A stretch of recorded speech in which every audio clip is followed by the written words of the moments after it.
I am Dr. Byron Braiser. I'm the pastor of the Apostolic Church of God. So let's talk about your experience, your early experiences with the Chicago Urban League. Well, my early experience with the Chicago Urban League really was in my living room, listening to my father talk with Mr. Berry about any number of things that dealt with the community. And that was my first entree into knowing the Chicago Urban League. And the Urban League had continued to do, and continues to do a broad set um, of interactions and advocacies. One really happened to deal with how do you place people in jobs. And during the late 1960s and 70s, there were any number of opportunities that were opened up for African Americans. And it was really about matching a person to a particular corporation and a particular job. And my sister got placed first, and she was placed in a major corporation downtown. And then it was later that the Urban League helped me uh, to actually get into college through the Ada S. McKinley organization.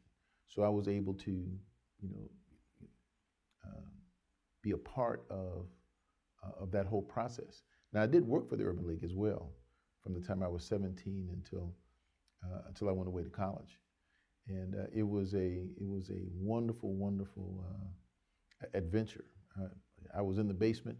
This was actually in the old mansion right next door.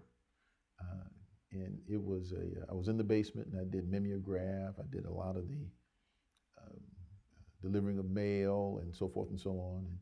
And I could hear Mr. Berry, holler and scream off the second floor, but it was an outstanding experience.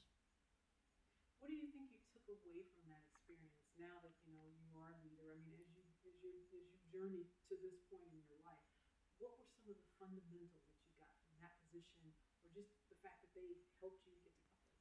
Well, it came down to work ethic. Mr. Berry believed in not just giving someone a job, but making sure that they grew as a person. And uh, he did not um, push you aside based on, you know, who you were in the organization. So as far as he was concerned, as far as I was concerned, I mean, my job was in the basement. And he also, when I saw him coming down the stairs, he always saw fit to stop and to talk with me. And so I really appreciated that type of care from a person who was that distinguished in my life. Now, let's talk about your relationship with Jim Compton. As you know, we're giving him the Bill Berry Award this year, the Civil Rights Award. And I mean, clearly, he was the leader of that organization for the longest, 34 years. You've worked with him, you've walked with him, you've done things with him. Talk about him as a leader, and let's talk about perhaps what his legacy or what you see as his legacy as CEO of that organization. Well, when I worked with Jim, again, I was at the lowest level, so I was not considered a peer per se. But I remember Jim when he was a manager at the Urban League, and then when he actually began to do there was a program that was down near the Rosenwald that he managed, and I remember him being down there. I remember talking with him, and he would always say hello to me, and but I remember most of all Jim's dedication to people, his dedication to enhance the lives of someone else. Um, he had a vision for that. He had a feel for it. A lot of people can do a lot of transactions, but very few people have a feel for how to deliver support, aid, and build others. And I believe Jim Compton had that inherent skill. It was a gift that Jim had that allowed him to continue to excel at the Urban League and eventually become its CEO. And with those gifts, that you just talked about, in terms of really understanding and feeling, how these partnerships and collaborations and these deals, um, is that his legacy, or do you see what else do you see in terms or not what else, but if you were to summarize in one thing, I mean, I'm sure there are many, but if you were to say, Jim Compton's legacy, I think would be what? Just curious.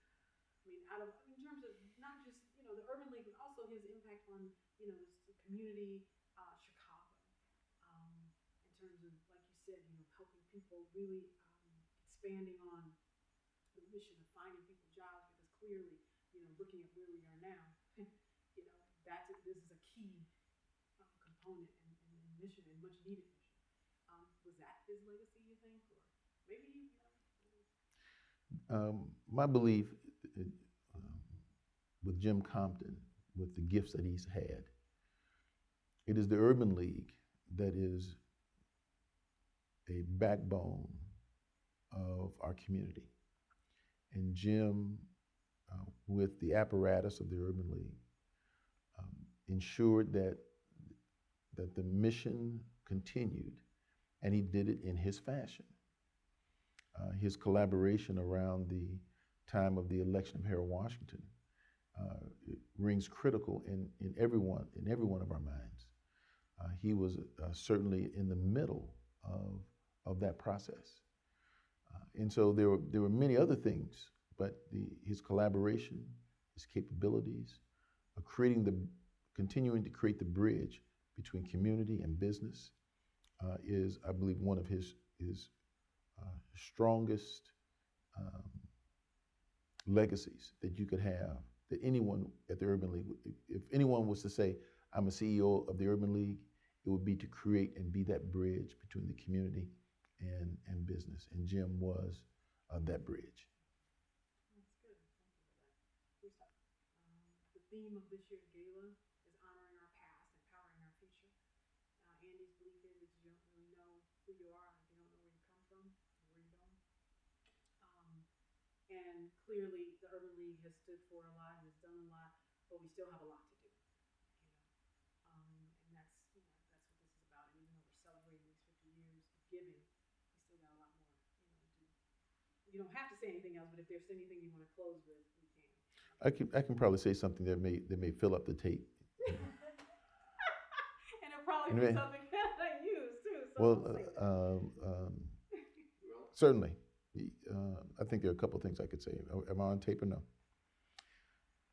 I believe the future of the Urban League, I believe the future of our community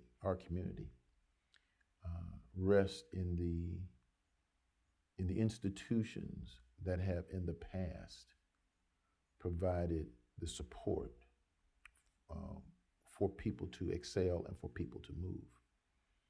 In today's environment, which is feels like the 1960s to me,